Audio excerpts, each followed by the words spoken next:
Good evening, friends. Friends, from today we are going to start the new poem 2.3, that is The Twins.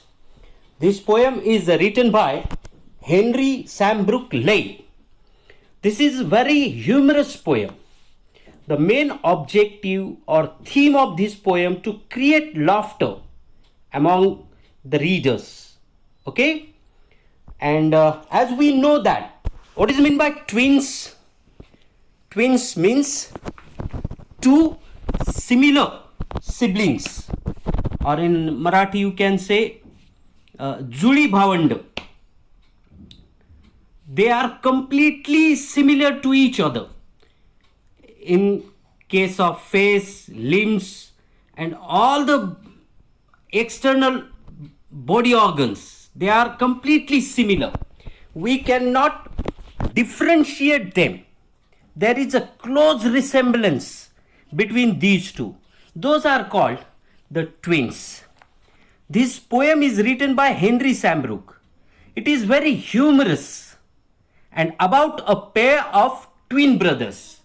What kind of a humorous situations happen in their life because of their resemblance. This is the theme of this poem, and definitely so many situations happen in their life which create laughter. Okay, now let's see the first activity. In today's video we are going to take the introduction of this poem, okay, and the previous activities, chit chat activities related with this poem. Okay, let's see the first one. Okay, general information regarding the twins is given in that chit chat. Two babies born at the same time are called twins. This is the definition of twins. Two babies born at the same time are called twins. Guess and share who are. आता काय करायचंय, जे दोन एकसारखे जन्मलेले असतात त्यांना twins म्हणतो. तर असंच काही वर्ड्स खाली दिलेले आहेत, तर त्यांचा काय अर्थ असू शकेल. आता कंटेक्स्च्युअल मीनिंगमध्ये पाहायचं आहे. जर दोघं जण सारखे असतील तर त्याला ट्विन्स म्हणतात. तर मग खालील वर्ड्समध्ये काय मीनिंग असेल ते पाहायचं आहे. Triplets, what it means? Three siblings. Okay, three babies born at the same time to same mother. Three babies are called triplets. Same way, quadruplets. What is meant by quadruplets? Just increase the number. Four babies born at the same time to a same mother. Four babies called quadruplets. And the next word is quintuplets. Quintuplets, just go and increase the number. Five babies, okay, five babies born at the same time to the same mother are called quintuplets. Okay, it also create laughter. चला आता second पाहूया. Imagine you had an identical twin brother or sister. Imagine and share with your classmates what pranks you two would play on your friends, elders, in the family and even in school. आता imagine करायचे, कल्पना करायची की तुम्हाला असा identical twin brother किंवा sister आहे. Imagine and share with your classmates what pranks. आता इमॅजिन करायचे की तुम्ही काय प्रँक्स, काय खोड्या करू शकता. You two would play on your friends, elders in the family and even in school. फॅमिलीमध्ये किंवा स्कूलमध्ये. तर कोणत्या प्रकारचे प्रँक्स करू शकता. आता मी एक माझं पर्सनल या ठिकाणी तुम्हाला उदाहरण सांगतो.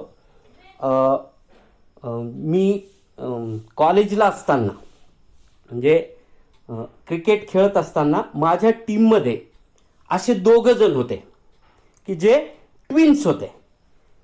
दे are completely similar to each other. दोघं खूप एकसारखे होते. पण या दोघांमध्ये एक जण चांगला बॅट्समन होता आणि एक जण चांगला बॉलर होता. मग याचा बेनिफिट काय व्हायचं माहिती आहे का? म्हणजे आम्ही प्रँक्स करायचो. आता ते खूप सारखे दिसायचे, फक्त त्यांचे काय असायचे, टी शर्ट्सवर नाव किंवा नंबर वेगळं असायचं आणि तेवढ्यावरनंच ते ओळखू यायचे, है की नाही. मग काय व्हायचं, जो बॅट्समन आहे का नाही, तो सुरुवातीला बॅटिंगला जायचा. तो बॅटिंग करून आऊट होऊन जर परत आला तर 1-2 नंबर दुसरे बॅट्समन झाले की परत फक्त काय करायचो आम्ही, याचा टी शर्ट चेंज करायचो आणि परत हाच बॅटिंगला. म्हणजे जो चांगला आहे त्याला 2दा चान्स मिळायचा खेळायला. सेम वे त्या बॉलरसोबत असायचं. म्हणजे तो पण काय करायचा, थोडंसं इकडे तिकडे चान्स घ्यायचा आणि त्याला तसं आम्ही बॉलिंगला पण डबल वापरायचो. म्हणजे हे कशामुळे व्हायचं, कारण नवीन टीम जर असेल तर त्यांना तर अजिबात ओळखू येत नव्हतं. जे खूप क्लोज आहेत ते ओळखायचे. म्हणजे असे प्रँक्स होऊ शकतात. आता असे जर ट्विन्स असेल तर आपण काय काय प्रँक्स करू शकतो. ॲट होम काय करू शकतो बरं. At home we can eat twice, 2दा खाऊ शकतो स्वीट्स, हे की नाही. एकाने घेऊन गेला की त्यानेच परत यायचं, त्यानेच काय करायचं, परत ते खायचे. असं काय होऊ शकतं. किंवा sometimes may be one of them may commit mistakes and mother or father punish another one. एखाद्याची चूक आहे, शिक्षा दुसऱ्याला. या पण प्रँक्स होऊ शकतात की नाही.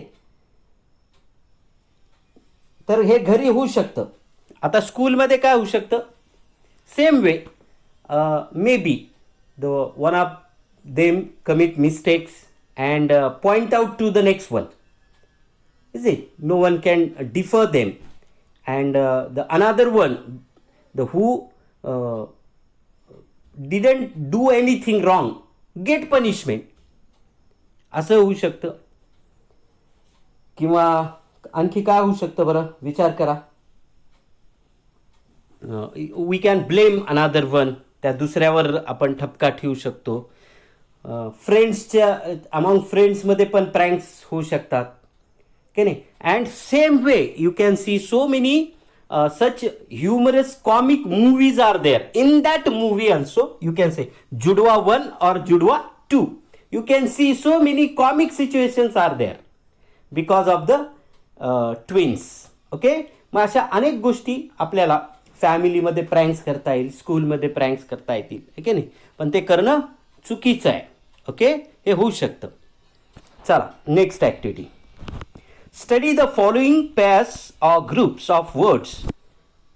Cup and saucer, cup आणि बशी. Needle and thread, सुई दोरा. Birds and beasts, की नाही, पशु पक्षी. Take a risk, रिस्क घेणे. Sip tea or coffee, म्हणजे चहाचा किंवा कॉफीचा एक घोट. हाईड अँड सीक, लपंडाव. या शब्दांकडे पाहिल्यानंतर काय वाटतं मित्रांनो, these two words always come hand in hand. हे शब्द एक सोबत येतात, हातात हात घालून येतात. म्हणजे हँड इन हँड फ्रेज आहे, चांगली फ्रेज आहे. हातात हात घालून येणे म्हणजे काय, तर एक सोबत येणे. म्हणजे दे यूज टुगेदर, कंबाईनली, एकत्र वापरले जातात.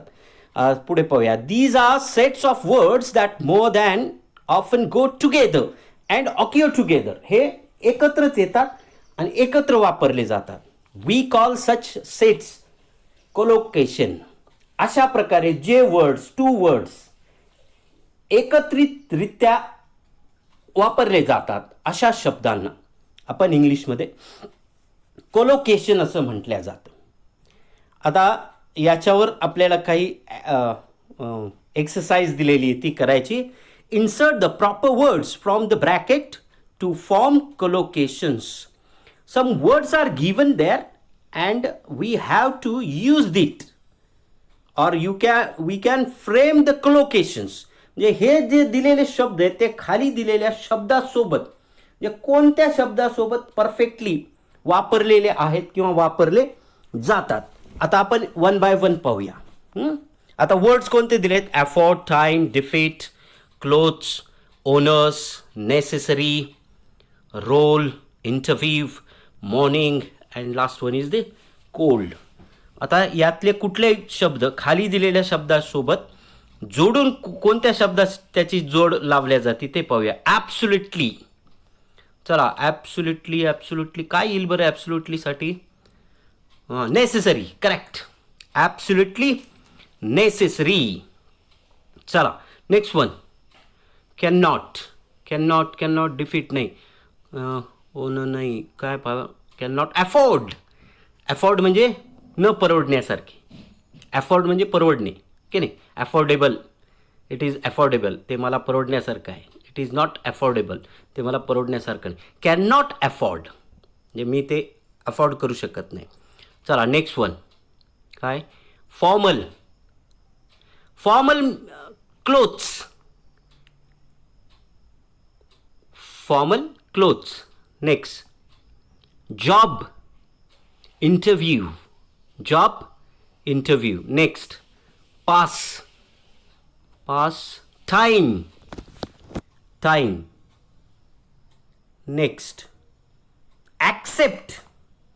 डिफीट. Then early morning. हे तुम्ही काय करायचे त्या बुकमध्ये तिथे लिहून टाकायचे. Early morning. Catch a cold. सर्दी होणे. Catch a cold. चला नेक्स्ट वन. काय? लीडिंगमध्ये काय ते? Leading role. एखाद्या मूवीमध्ये असतो की नाही हिरोचा, त्याला लीड रोल म्हणतो आपण. Leading role. पुढे काय? जॉईंट. आता जॉईंट काय राहिलं शेवटचं? Owners. Correct. Joint owners. All these are the collocations of given words. You have to write it there on your book. किंवा तुम्ही नोटबुकमध्ये लिहिले तरी चालते. चला next activity. Exaggeration or overstatement often causes humor. Very nice sentence. Exaggeration म्हणजे अतिशयोक्ती. और ओव्हरस्टेटमेंट म्हणजे जे बुद्धीला अजिबात पटत नाही आहे. ओव्हरस्टेटमेंट आहे अति काहीतरी बोलणे, अति काहीतरी सांगणे की नाही. इलॉजिकल थिंग्स अजिबात ते म्हणजे बुद्धीला पटत नाहीत. असं अति म्हणतो ना, तो फार अति बोलतो. खूप बडाया मारणे आहे की नाही. खूप अति बोलणे काहीतरी जे अशक्य आहे त्याला ओव्हरस्टेटमेंट म्हणतो. Often causes humour. आणि असे जे अतिशयोक्ती असतात ना त्याच्यातनं ह्युमर क्रिएट होतं, त्याच्यातनं विनोद क्रिएट होतो. For example, she is thin as a pin. आता इथे स्टेटमेंट आहे ती इतकी काय म्हणूया आपण, थिन म्हणजे पातळ एकदम. स्लिम आहे. ॲज अ पिन म्हणजे पिन एवढी. म्हणजे आता असतं का असं? पिन एवढी ती मुलगी असू शकते का? अजिबात नाही. म्हणजे ही अतिशयोक्ती आहे. पण ते कशासाठी असतं की त्या टॉपिकचं त्या जे हिडन मिनिंग असतं ना त्याला इंटेन्सिफाय करण्यासाठी, त्याचा अर्थ खूप असा वाढवून सांगण्यासाठी. हे एक प्रकारचा अलंकार आहे. हा भाषेतला अलंकार आहे. त्या भाषेला सजवायसाठी हे वापरल्या जातं. पण ते अतिशयोक्ती असते, ते पटण्यासारखं नसतं की नाही. तर याला काय म्हणतो आपण? Thin as. He has a P size brain. म्हणजे परत एक एक्झाम्पल दिलं. He has a P size brain. P size म्हणजे तुरीचं असते की नाही डाळ ती तेवढी, किंवा वाटाणा काय जे म्हणून आपण त्याला पी साइज्ड ब्रेन म्हणजे त्याचा मेंदू एवढाच आहे असं असतं का कुठे? आता इथं हिडन मिनिंग वेगळं आहे बरं का. म्हणजे त्याला मेंदू नाही म्हणतो आपण, किंवा मेंदू नसतो असं नसतंच, असतंच प्रत्येकाला. त्या कमी बुद्धीचा आहे. तर असं म्हणण्यासाठी ही गोष्ट वापरली जाते. पण एक्झॅक्टली विचार केला तर तेवढा मेंदू असेल का? नाही, सगळ्याचा सारखा असतो की नाही. 1400 काहीतरी ग्रॅमचा आहे. फक्त ते वापर कमी जास्त असतो प्रत्येकाचा. माय शूज आर किलिंग मी. माझे शूज मला मारून टाकतायत. आता असं शूज मारेल का आपल्याला? हे अतिशयोक्ती आहे. पण इथे म्हणण्याचा अर्थ काय? इथं त्रास देतोय, काहीतरी होत आहे, तर त्यासाठी असं वापरेल. पण स्टेटमेंट कसं आहे? ओव्हर स्टेटमेंट किंवा एक्झॅजरेशन आहे. किलिंग मी असं नाही होत. When such exaggerated lines occur in poetry they are example of the figure of speech हायपरबोल.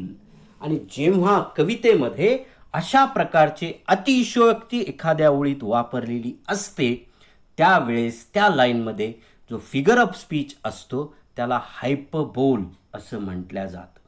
आता हे तुम्ही कुठेतरी तुमच्या नोटबुकमध्ये लिहून टाकायचं, डेफिनेशन लिहायची, वर दिलेल्या 3-4 एक्झाम्पल्स लिहायचे. What is mean by हायपरबोल?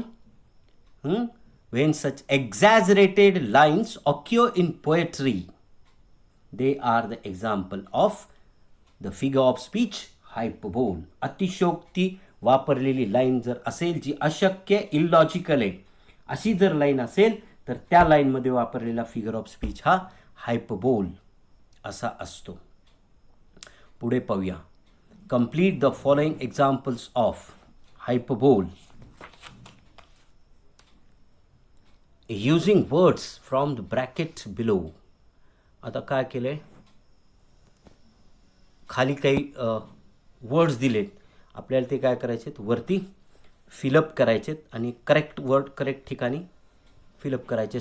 She wept dash dash of tears. ती इतकी रडली की तिच्या अश्रूने काय तयार झालं, ocean, and ocean. She wept and ocean of tears. ती इतकी रडली की संपूर्ण महासागर तयार झाला. होईल का? अजिबात नाही. परंतु याचा अर्थ असा आहे की ती खूप रडली. असं म्हणण्यापेक्षा थोडा फिगर ऑफ स्पीच, अलंकारिक भाषा वापरली, hyperbole. The hungry man ate a dash dash of food. Dash dash of food. एक भुकेल्या माणसाने डॅश डॅश इतकं अन्न खाल्लं. किती खाल्लं? कुठे खाली? Ton, TON, ton of food. Ton म्हणजे हे नाही, खूप जास्त, 1000 किलो इतकं खाऊ शकतो का? नाही. Exaggerated. He runs faster than a. तो इतका जोरात पळतो की कशापेक्षा जास्त वेगाने पळतो? काय खाली? Horse. He runs faster than a horse. तो इतका वेगात पळतो की घोड्यापेक्षा जास्त. घोड्यापेक्षा जास्त माणसाची स्पीड असू शकत नाही, पण त्याची स्पीड इंटेन्सिटी दाखवायसाठी हे वापरलेले. बरं, I am freezing too. Freezing too, मला इतकं थंडी वाजते. फ्रीजिंग टू डेथ, मी आता थंडीने मरणारच, इतकी थंडी वाजते. And last one, I shall come over in just a second.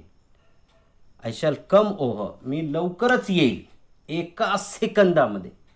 एका सेकंदामध्ये कोणीच येत नाही. आजपर्यंत आलंय का कोणी? आपण कसं म्हणतो, अरे तू तिथं थांब, एक सेकंदात तिथे आलो मी. तिला घरून तिथपर्यंत निघायला काय सेकंदात येऊ शकतो का? असं होत नाही. This is exaggerated statement. So in all these lines the figure of speech hyperbole is used. Got it? So friends, the poem we will take in the next video, because we have to take the full poem in a flow without any break. Is it? तर आता काय करा, आज जेवढं झालेलं आहे तेवढ्या ज्या ॲक्टिव्हिटीज आहेत त्या ॲक्टिव्हिटीज तुमच्या बुकमध्ये काय करा, कंप्लीट करा. Is that clear? Okay, thank you.